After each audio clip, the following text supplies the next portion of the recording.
সুপ্রিয় শ্রোতা, গল্প পাঠের আসর চ্যানেলে শুনতে যাচ্ছেন অতীন বন্দ্যোপাধ্যায় রচিত অলৌকিক জলযান উপন্যাসটির ৬৫তম পর্ব। আমি ওয়ারা করিম, সাথে থাকুন। ছোটবাবু সারা রাত ঘুমাতে পারল না। আবার মাথার ভেতর সেই ঘণ্টার ধ্বনি হলে ভীষণ অস্বস্তি, জল তেষ্টা পায়, হাত পা এবং শরীরে কেমন অস্থিরতা, যেন এক অসহ্য দাহ নিয়ত মাথার ভেতরে, কখনো ঘণ্টার ধ্বনির মতো, কখনো রেলগাড়ির চাকার মতো ঘর ঘর করে আকাশ বাতাস কাঁপিয়ে চলে যাচ্ছে। ছোটবাবু চুপচাপ বোট ডেকে দাঁড়িয়েছিল। পাশে ডেভিডের যা স্বভাব, সে নানাভাবে ছোটবাবুকে সান্ত্বনা দিচ্ছিল। ছোটবাবু ডেভিডের একটা কথাও শুনতে পাচ্ছে না। এত জোরে মাথার ভেতর ঘণ্টার ধ্বনি হলে কিছু শোনা যায় না। ছোটবাবু দু হাতে রেলিং চেপে দাঁড়িয়ে আছে। দেখলে মনে হবে ওর দু হাতের পেশিতে এত বেশি শক্তি যে প্রায় মড়মড় করে লোহার রেলিং গুঁড়ো গুঁড়ো করে ফেলবে যেন। সে দূরের সমুদ্রে কেবল গর্জন শুনতে পাচ্ছে। জোয়ারের জল বোধ হয় ধীরে ধীরে নামছে, এবং এ কারণে যা হয়ে থাকে, কখনো কখনো মৈত্রদার মুখ সমুদ্রের গভীর নীল জলের ভেতর দেখে ফেলে, যেন মানুষটা গভীর নীল জলে এখন একটা মাছ হয়ে সাঁতার কাটছে এবং পাশে কোনো দ্বীপ টিপ আছে কিনা খুঁজছে। তারপর যা হয়ে থাকে, সে দেখতে পায় দূরে দাঁড়িয়ে দ্বীপের মাথায় মৈত্রদা ডাকছে, হ্যাঁ ছোটবাবু, আমাকে ফেলে তোরা চলে যাচ্ছিস? আমাকে নিবি না? সঙ্গে সঙ্গে মনে হয় মৈত্রদা সাঁতার কেটে জাহাজে উঠে আসার জন্য ব্যস্ত হয়ে পড়েছে, কেউ তাকে নিতে চাইছে না। তারপর আশ্চর্য, সে দেখতে পাচ্ছে মৈত্রদা ডুবে যাচ্ছিল। সমুদ্র আর তার অতিকায় সব ঢেউ মিলে মৈত্রদাকে ভাসিয়ে নিয়ে যাচ্ছিল। আর্চি যেন জাহাজে তখন বিউগল বাজাচ্ছে। ছোটবাবু তখন কেমন ভ্যাবাচাকা খেয়ে সামান্য অবলম্বন ডেভিডকে বলে ফেলল, ডেভিড, তোমার কি মনে হয়? ডেভিড বুঝতে পারল না ছোটবাবু কি বলতে চাইছে। ছোটবাবু বলল, তুমি কি বিশ্বাস করো জাহাজে কোনো অশুভ প্রভাব আছে? ডেভিড বলল, সে তো ছোটবাবু জাহাজটার আজন্ম একটা রোগ, এ নিয়ে তুমি এখন কেন ভাবছ? আচ্ছা ডেভিড, তোমার কি সত্যি সত্যি মনে হয় মৈত্রদা সমুদ্রে ভেসে গেছে, সমুদ্রে ডুবে গেছে? আসলে কেউ তো ঠিক ঠিক দেখেনি। কিছু তো বলা যাবে না, হয়তো দেখা যাবে সকালে বাঁশি বাজাতে বাজাতে জাহাজটায় বড় টিন্ডাল ফিরে আসছে, সে যা একখানা মানুষ। ছোটবাবু বলল,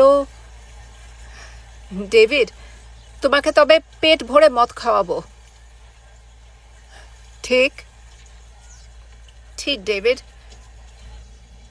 তারপর আবার ছোটবাবু কেন যে দেখে ফেলে, আর্চি ক্রমে তার দল বল ভারী করে এগিয়ে আসছে। প্রথমে আর্চি, পরে ৫ নম্বর, এবং পরে এভাবে ডেক সারেং ইঞ্জিন কসব মার্চ করে যাচ্ছে বোট ডেকে। ওর প্রথমে বিউগল বাজাচ্ছিল, তারপর সবাই কেমন বন্দুকের নল উঁচু করে দাঁড়ায়, এবং ক্রমে সে দেখতে পায় সার ওরা ৩ জন, কাপ্তান স্যালি হিগিন্স, বনি এবং সে। অর্থাৎ একটা রহস্য জড়িয়ে আছে জাহাজে। এটা পাপ, কার্গো শিপে মেয়ে মানুষ রাখা পাপ। এবং একটা উন্মত্ততা তখন চারপাশে নেচে বেড়াচ্ছিল, প্রায় উলঙ্গ করে দেবার মতো বনিকে আর্চি সবার সামনে দাঁড় করিয়ে দিচ্ছে। হেই আপনাদের জ্যাক, কাপ্তানের শয়তান ছেলে না মেয়ে বলুন। জ্যাকের শরীর মাস্তুলে ঝুলিয়ে রেখে এমন বলছে যেন আর্চি। আর ছোটবাবু দেখতে পায় তখন কি হুল্লোড়, সবাই এগিয়ে আসছে গন্ধ শুকে, যেন সবাই গিরগিটি হয়ে যাচ্ছে, আসছে, মাথা উঁচিয়ে দেখছে সবাই, আবার ছুটে আসছে। বনি চিৎকার করছে, ছোটবাবু বাঁচাও। মাথায় এভাবে ঘণ্টার ধ্বনি হলে সে যে কি করে, সে ডেভিডের সঙ্গে আর একটা কথা বলতে পারছে না, ওর চোখ জ্বলছে। আর্চির দল সহজেই ভারী হয়ে যেতে পারে, সে শুধু বলে দেবে, মিড সিতে তোমাদের আমি জাদু দেখাবো হে নাবিকগণ। তোমরা তো জানো জাহাজ পুরানো ভাঙা, 1 বছরের নাম করে এনে তোমাদের ছলে বলে স্যালি হিগিন্স 2 বছর রেখে দিচ্ছে, তারপর আরো কত বছর রাখবে কে জানে। দেশে ফেরার কথা ভেবে তোমরা পাগল হয়ে যাবে, কিন্তু আমি তোমাদিগকে দেখাতে পারি এক আশ্চর্য নারী সুধা পারাবার। জিভ চেটে চেটে সে প্রায় ক্ষুধার্ত নেকড়ের মতো বনির পোশাক খুলে নেবে। জ্যাক তখন বাইরে এসে বলল, ছোটবাবু, তুমি এখনো জেগে আছো? ডেভিড বলল, কিছুতেই নিয়ে যেতে পারছি না। ছোটবাবু জ্যাককে দেখে খেপে গেল, বলল, এত রাতে তোমার এখানে আসার কি দরকার? তুমি কি করতে বের হয়েছ? ভেতরে যাও। জ্যাক বলল, তোমরা কথাবার্তা বলছো, আমার ঘুম আসে। ছোটবাবুর তারপর মনে হলো সে আর বনিকে আগের মতো মর্যাদা দিচ্ছে না। বনিকে বরং ভারী অসহায় এবং দুঃখী মনে হচ্ছে। বনির জন্য এভাবে তার যেন কি আশ্চর্য মায়া। একটুকুতেই সে বেশি বিচলিত হয়ে পড়ছে। সে বলল, যাচ্ছি। বনি বলল, যাচ্ছি না, এক্ষুনি যাবে। ছোটবাবু আর দাঁড়িয়ে থাকার সাহস পেল না। দূরে শহর, শহরের আলো, বাতাস তেমনি বইছে এবং সবকিছু ঠিকঠাক। কেবল একজন জাহাজি এখনো জাহাজে ফেরেনি, অথবা সমুদ্রের গভীরে এসে শুয়ে আছে। ঠিক কিছুতেই ডেভিডের মতো ভাবতে পারছিল না যে সকাল হলে সে মৈত্রদাকে দেখতে পাবে পাড়ে দাঁড়িয়ে আছে, পাতার বাঁশি বাজাচ্ছে। বনি বলল, ডেভিড, তুমি ওকে নিয়ে যাও। ডেভিড বলল, সে কখন থেকে তো বলছি। ছোটবাবু বুঝতে পারল ওর জন্য সবাই বিব্রত হয়ে পড়েছে। সে ডেভিডকে বলল, চলো। বনি দরজার পাশে দাঁড়িয়ে থাকলো। ছোটবাবু নিচে না নেমে গেলে সে যেন এভাবে দাঁড়িয়ে থাকবে, দরজা থেকে নড়বে না। ডেভিড আগে আগে নামছে।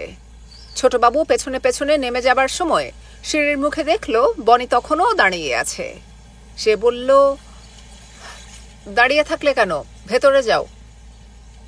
বনি এবার আর দাঁড়াতে পারল না। সে ভেতরে ঢুকে দরজা বন্ধ না করলে যেন ছোটবাবু নিশ্চিন্ত হতে পারছে না। সে ঢুকে দরজা বন্ধ করে দিল। ছোটবাবু তখন নামছে। নিচে নেমে দরজা খুলে চুপচাপ বিছানায় বসে থাকল। পোর্টহোল খোলা, গরম পড়েছে ভীষণ। সে জোরে পাখা চালিয়ে দিল। মৈত্রদার দুটো একটা কথা তার মনে হচ্ছে। তাহলে তুমি জাহাজের ছোটবাবু? মৈত্রদা জাহাজের কোলবয়দের ছোটবাবু বলেই ডাকত। ছোটবাবু নামটা মৈত্রদার দেওয়া। সে যে অতীশ দীপঙ্কর ভৌমিক, যেন গলা চেঁচিয়ে বললেও কেউ আর বিশ্বাস করবে না। দেশভাগের আগে সে ছিল সোনা, জাহাজে উঠে সে হয়ে গেল ছোটবাবু। মৈত্রদা তাকে এ জাহাজে ছোটবাবু বানিয়ে নিজে বেশ সরে পড়ল। আর যা হয়, এসব কথা মনে হলেই চোখ ঝাপসা হয়ে আসে। বিশ্বাসই করতে পারে না মৈত্রদার সঙ্গে তার আলাপ পুরো 1 বছরও হয়নি, অথচ মানুষটা যেন ছিল তার সব।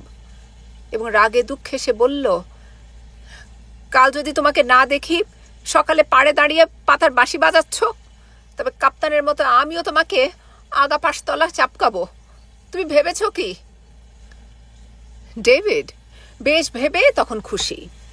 বড় টিন্ডাল যা একখানা মানুষ, এত সহজে ভেসে যাবে বিশ্বাস হয় না। হয়তো সত্যি সে সকালে ঘুম থেকে উঠে দেখবে তার দলবল নিয়ে জেটিতে বেলুন উড়াচ্ছে, বাঁশি বাজাচ্ছে।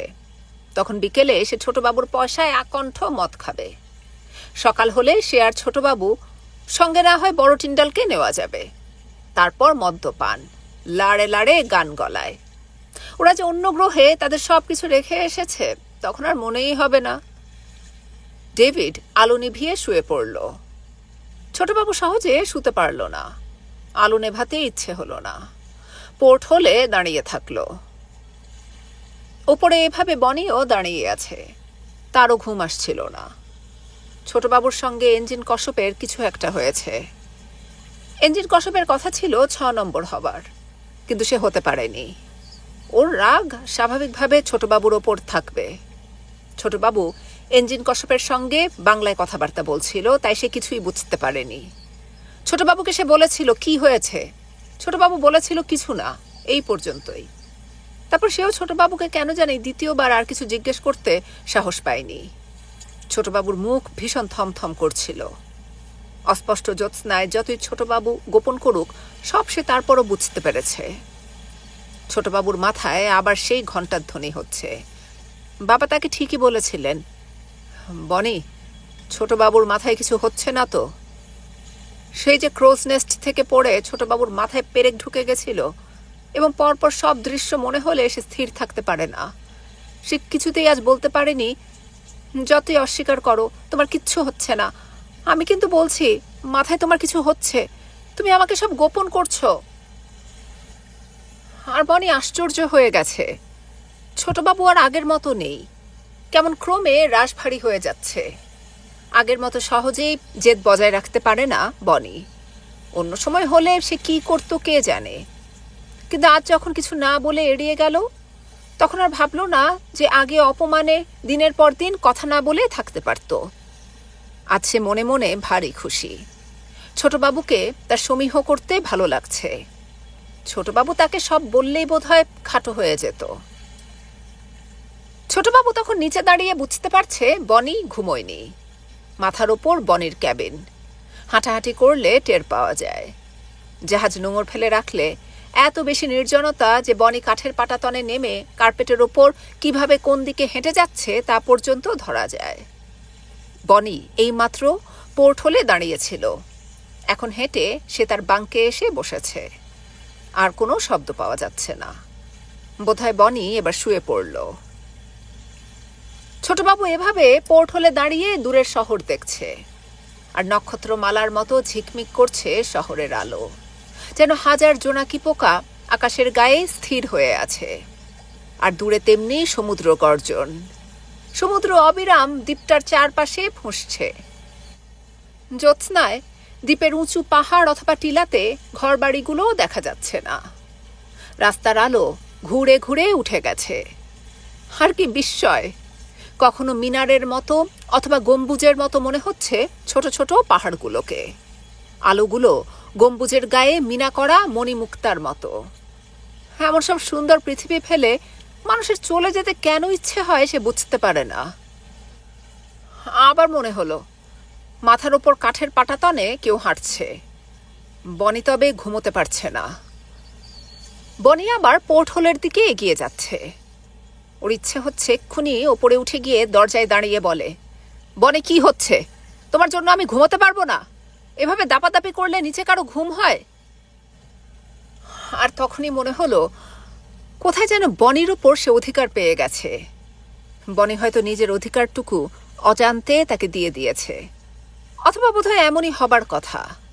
সে তো বনির পায়ের শব্দ প্রথম থেকে মাথার ওপর শুনতে পেত। সে তো কখনো এভাবে ভাবেনি। বরং বনির পায়ের শব্দ মাথার ওপর না হলে ওর ঘুম আসতো না। কাপ্তানের ছেলে সামান্য দাপাদাপি হুল্লোড় করবে না তো কে করবে? আর তখন মনেই হতো না ওপরে কেউ হেঁটে বেড়াচ্ছে, তার ঠিক ঘুম চলে আসতো। আর এখন সে শুনতে পাচ্ছে বনি খুটখুট করে কিছু কাটছে। বনি তারপর খুব জোরে পোর্ট হোলের কাঁচ ঠেলে দিচ্ছে এবং স্ক্রু এঁটে দিচ্ছে। তার শব্দ পর্যন্ত কান পাতলে শোনা যাচ্ছে। বনি কি সারা রাত ঘুমোবে না? সে এবার দরজা খুলে ওপরে উঠে ডাকল, বনি। বনি দরজা খুলে বলল, কি? ঘুমোচ্ছ না কেন? কেবল খুটখাট করছ। ঘুম আসছে না ছোটবাবু। ছোটবাবু বলল, তুমি না ঘুমালে আমার ঘুম আসবে না বনি। আমাকে তোমরা সবাই এত কষ্ট দাও কেন? বনি বলল, যাচ্ছি। বনি আর কিছু বলল না। বনি অধীরতায় ডুবে যাচ্ছে। সে কিছুতেই সোজাসুজি ছোটবাবুর দিকে তাকাতে পারল না। ছোটবাবু আজ সারাদিন তাকে ধমকের ওপর রেখেছে। অভিমানে তার কান্না পাচ্ছিল। সে দরজা বন্ধ করে দেবার সময় বলল, ছোটবাবু, আমি আর খুটখাট শব্দ করব না, আমি ঠিক এবার ঘুমিয়ে পড়ব। ছোটবাবু নিচে এসে ওপরে আর কোনো শব্দ শুনতে পেল না। ওপরের ক্যাবিনটা নিথর, এতটা নিথর যেন ভয়ের। কেবল এখন কেন জানি মনে হচ্ছিল ব্যস্ত ছিল বনি, যেন সে এবং বনি পৃথিবীতে শুধু জেগেছিল। বনি ঘুমিয়ে পড়েছে কি চুপচাপ শুয়ে পড়েছে, পাশ ফিরছে না, শ্বাস জোরে ফেলছে না। পাছে তার ঘুমের ব্যাঘাত ঘটে। এতটা সে না করলেই পারত। ওপরে উঠে ওকে ভর্ৎসনা না করলেই চলত। ভর্ৎসনা শব্দটাই মনে আসছিল ঘুরে ফিরে। এই জাহাজ, বনি, পাশে দীপমালা এবং আরও ওপরে আছেন স্যালি হিগিন্স। তিনি কি করছেন? আর্চি কি করছে? কারা যেন ওর অ্যালিওয়ে ধরে ছুটে গেল এবং ডান পাশের অ্যালিওয়েতে কয়েকজন মানুষ একসঙ্গে সন্তর্পণে হেঁটে গেলে যেমন একটা রহস্য থেকে যায়, তেমনি রহস্য। আর্চি কি জেগে রয়েছে, অথবা জাহাজের কোনো অন্ধকারে সবাইকে নিয়ে শলা পরামর্শ করছে? ওর কিছুতেই ঘুম আসছিল না। একবার সে দরজা খুলে ডেক ফলকা সব ঘুরেও দেখে এলো, কেউ জেগে নেই। গ্যাংওয়েতে কোয়ার্টার মাস্টার ঝিমুচ্ছে। গভীর রাতে সে একা আবার ক্যাবিনে ফিরে এলো, দরজা বন্ধ করে ফের শুয়ে পড়ল। খুব ভোরে জাহাজে শোরগোল উঠে গেল। ছোটবাবু দরজা খুলেই শুনল বড় টিন্ডালের লাশ পাওয়া গেছে। ছোটবাবু যেন কথাটা আগ্রহের সঙ্গে শুনছে। তাহলে সকালে পাড়ে দাঁড়িয়ে মৈত্রদা পাতার বাঁশি বাজাচ্ছে না? সে কেমন বিহ্বল প্রায়, এক পা নড়তে পারল না। মনে হলো ওর কিছু আর করণীয় নেই। কোথায় কিভাবে বসন্ত নিবাসের মৃতদেহ আবিষ্কার করেছে তার জানার যেন কোনো আগ্রহ নেই। ক্যাবিনের দরজায় সে চুপচাপ দাঁড়িয়েছিল। ওর সামনে দিয়ে হেঁটে গেল বাটলার, মেসরুম বয়, থার্ড অফিসার। ওরা সবাই ডেকে ছুটে যাচ্ছে, সে যাচ্ছে না। সে পোর্ট হলে গিয়ে পর্যন্ত দাঁড়াচ্ছে না। সে যেন এখন চুপচাপ হাত মুখ ধুয়ে এক কাপ চা খাবে। কাজের পোশাক পরে, তেলের টব বাকেট নিয়ে যেমন রোজ উইঞ্চে চলে যায়, তেমনি যাবার কথা। বড় টিন্ডাল কে, সে তাকে যেন চেনে না। চোখ মুখ দেখলে বিশ্বাসী হবে না সে বড় টিন্ডাল বলে কাউকে চিনত। ডেভিড এসে দেখল ছোটবাবু চুপচাপ দাঁড়িয়ে আছে দরজায়। ডেভিডকে দেখে একটা কথা বলছে না। ইঞ্জিন সারেং ছুটে এসেছেন। ছোট, তুই যাবি না? বড় টিন্ডালের লাশ পাওয়া গেছে। ছোটবাবু বলল, তোমরা যাও, আমি যাব না। ডেভিড এবং রেডিও অফিসার যাবে। স্যালি হিগিন্স বনি গ্যাংওয়েতে চলে গেছে। মোটর বোট সিঁড়ির কাছাকাছি অপেক্ষা করছে। সারেং বললেন, তুই না হলে হবে কেন? আমার কি দরকার, আপনারা যান। কি বলছিস ছোট?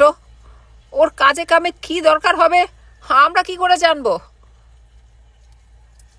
আমি তো কিছু জানি না কি কি করতে হবে। ডেভিড এবার যেন ধৈর্য হারিয়ে ফেলছে। ছোটবাবু, সবাই তোমার জন্য অপেক্ষা করছে। স্যালি হিগিন্স, আর্চি, চিফ মেট, সবাই। ছোটবাবু তবুও কথা বলছে না। সে ভেতরে ঢুকে গেল। তারপর ছোটবাবু পোশাক পাল্টে বের হয়ে এলো। সারা রাত সে ঘুমোয়নি বলে চোখ লাল। সে বাইরে এসে দেখলো নিচে বোটে সবাই উঠে গেছে। ওর জন্য বোট ছাড়ছে না, ওকে ধরে বেঁধে নিয়ে যাওয়া হচ্ছে। ছোটবাবু বোটে উঠে গেল। সে সমুদ্রের দিকে মুখ ফিরিয়ে রেখেছে। ওকে কেউ দেখুক সে যেন চায় না। দূরে সে বেলাভূমিতে শহর ভেঙে সব লোক নেমে এসেছে। সে বিচিত্র মানুষটি জোয়ারের জলে ভেসে গেছিল, আবার সমুদ্র তাকে ঠেলে দিয়ে গেছে কিনারায়। এবং শহরের সর্বত্র তখন একই খবর, জাহাজের সে বিচিত্র বসন্ত নিবাস মারা গেছে। তখন সকালের রেডিওতে আবহবার্তা। তখন রেডিওতে এ ছোট খবরটাও ছিল, বেলাভূমিতে একজন বিদেশি মানুষের মৃতদেহ পাওয়া গেছে, জাহাজ সোল ব্যাংকের নাবিক। মানুষজন ছুটছে সে বিদেশি মানুষের মৃতদেহ দেখতে। ওরাও সবাই সেই পাহাড় ছাদের নিচে চলে এসেছে। কে বলবে গতকাল রাতে এখানে জল ছিল ছাদ সমান। এখন বেলাভূমি শুকনো। যারা শঙ্খ ঝিনুক সংগ্রহ করতে এসেছিল তারা দেখেছে একজন মানুষ উপুড় হয়ে পড়ে আছে, একটা বড় মাপের জনি ওয়াকারের বোতল বগলে। সন্তানকে আদর করার মতো বুকের কাছে জড়িয়ে রেখেছে সেটা। এইসব মানুষেরা ছুটে ছুটে খবর দিয়েছে সব শহরবাসীদের। সেই লোকটা, বিকেলে যে লোকটা মেলায় ঘুরে বেড়িয়েছিল, বেলুন উড়িয়েছিল বাতাসে, লজেন্স চকলেট সব শিশুদের বিতরণ করেছিল, যে সারাক্ষণ পাতার বাঁশি বাজিয়ে বলেছিল মিস্টার বসন্ত নিবাস সেইলার, সে মারা গেছে, সমুদ্রের জলে ডুবে মারা গেছে। সবাই মিলে পথ করে দিলে ওরা ভেতরে ঢুকে গেল। ছোটবাবু বাচ্চা ছেলের মতো পাশে বসে পড়েছে। সে যে কাঁদছে, কাউকে বুঝতে দিচ্ছে না। স্যালি হিগিন্স লাঠিতে ভর করে মাথার দিকে দাঁড়িয়ে আছেন, ঝুঁকে দেখছেন। দেখতে দেখতে বললেন, তুমি আমার ভারী বদনাম করলে হে ছোকরা। তিনি চিফমেটকে বললেন, চিফ, জলদি বোট আনো, বোটে করে ওকে জাহাজে নিয়ে যেতে হবে, অনেক কাজ। আপনারা এখান থেকে এখন সরে যান মা মাসিরা। এই যে ছেলে ছোকরারা, তোমরা যাও বাপু। সঙ্গে সঙ্গে পুলিশের লোকেরা ভিড়টা সরিয়ে দিচ্ছে। স্যালি হিগিন্স বললেন, আমি আপনাদের বড় কর্তার সঙ্গে একটু কথা বলবো। বলে পুলিশের কাছ থেকে ঠিকানা নিলেন। তারপর ডাকলেন, ছোটবাবু, তুমি আবার ঝুঁকে বসে আছো কেন? ওঠো, ওঠো। হঠাৎ স্যালি হিগিন্স ভারী চটপটে এবং ব্যবহারে জাদুকরের মতো মুখ। একজন জাহাজি এভাবে বেলাভূমিতে শুয়ে আছে। তিনি যেন লাঠি উঁচিয়ে বলবেন, 1, 2, 3, ওঠো, জাহাজে চলো। আর তারপরই বড় টিন্ডাল উঠে দাঁড়াবে, জাহাজের দিকে হাঁটতে আরম্ভ করবে। এমনই মনে হচ্ছিল স্যালি হিগিন্সের মুখ দেখে। হ্যাঁ ছোটবাবু, এখনো তুমি ঝুঁকে আছো? ওঠো, ওকে তুলে নাও। দেখছো না জলে সব ভিজে যাচ্ছে আমাদের। সকালের সমুদ্র তেমনি শান্ত এবং প্রবহমান। ছোট ছোট ব্রেকার এসে ওদের সবার জুতো মোজা ভিজিয়ে দিয়ে যাচ্ছে। জলে ডাঙায় পড়ে থাকার মতো বড় টিন্ডাল শুয়ে আছে।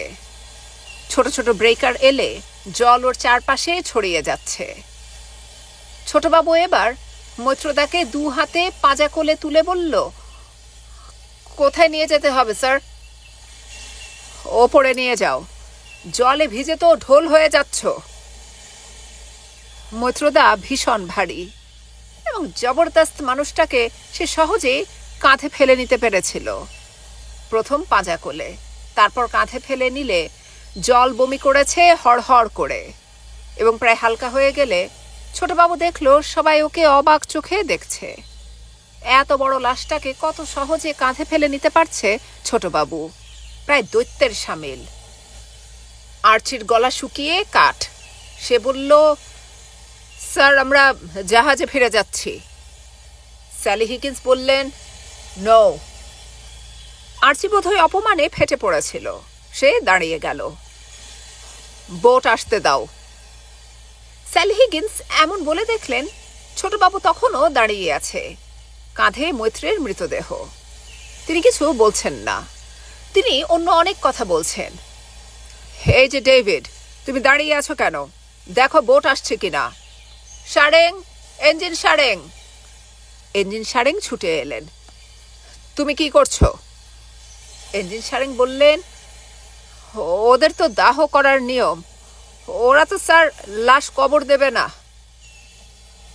তাহলে কি কি করতে হবে ঠিকঠাক করে ফেলো, আমরা দেরি করব না।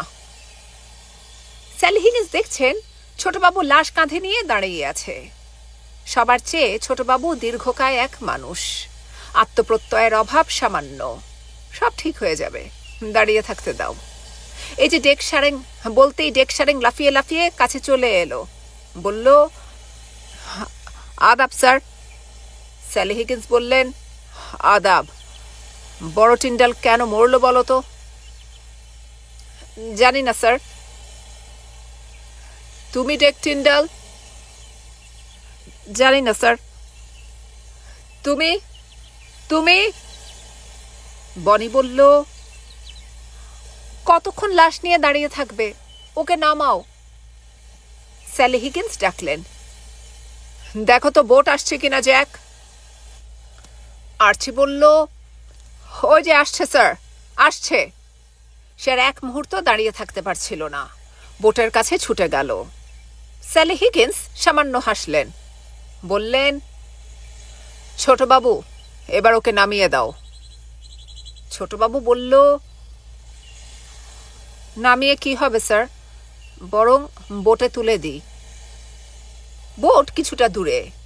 ডেভিড বলল, ছোটবাবু, ওকে নিচে রাখো, আমরা লাশ ধরাধরি করে নিয়ে যাচ্ছি। ছোটবাবু কিছু বলল না, এগিয়ে যেতে থাকলো। বোট এসে একেবারে মৈত্রদাকে শুয়ে দেবে। বোধহয় ছোটবাবুর ভীষণ ঘাম হচ্ছিল। এবং এত ভারী ওজনের মানুষটাকে কাঁধে ফেলে রাখা যাচ্ছে না। এক হাতে 2 পা, কাঁধে শরীর এবং ডান হাতে আর একটা হাত। আহত কোনো সৈনিকের মতো ছোটবাবু তার মৈত্রদাকে নিয়ে যাচ্ছে। বোধহয় সে মৈত্রদাকে কোনো মৃত মানুষের মতো ভাবতে পারছে না। জলে ডুবে মরা মানুষেরা কখনো বেঁচে ওঠে।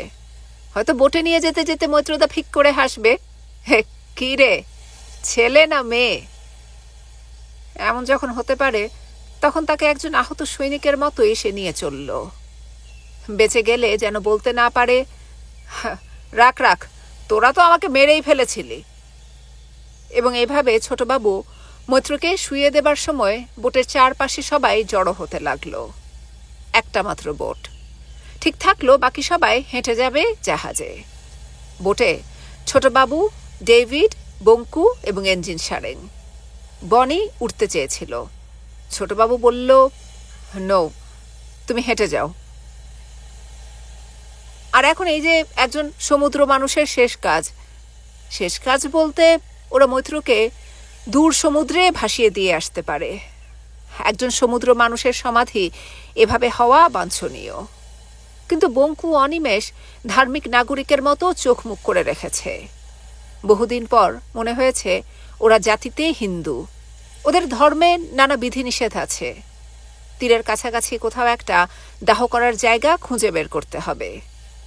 ওরা ছোটবাবুকে বলল, ছোটবাবু, তুমি কিন্তু কিছুতেই রাজি হবে না।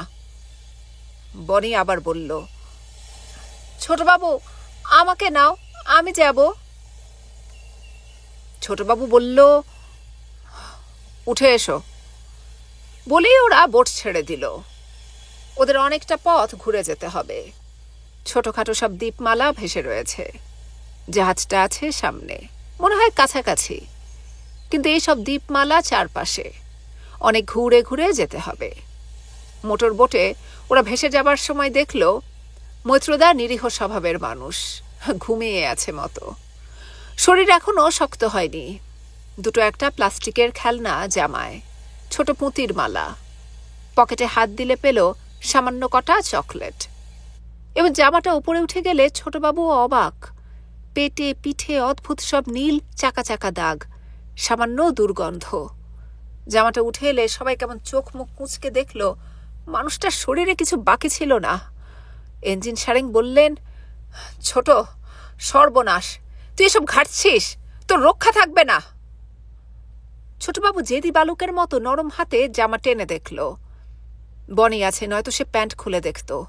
কোথায় কোথায় মানুষটা শরীরে এমন কঠিন অসুখ নিয়ে বেঁচেছিল। বনি আছে বলে সে ফের জামা টেনে বলল, বঙ্কু, কাঠ পাবি কোথায়? বঙ্কু বলল, ছোটবাবু, তুমি কিন্তু আমাদের কথার বাইরে যাবে না, গেলে হাতাহাতি হবে।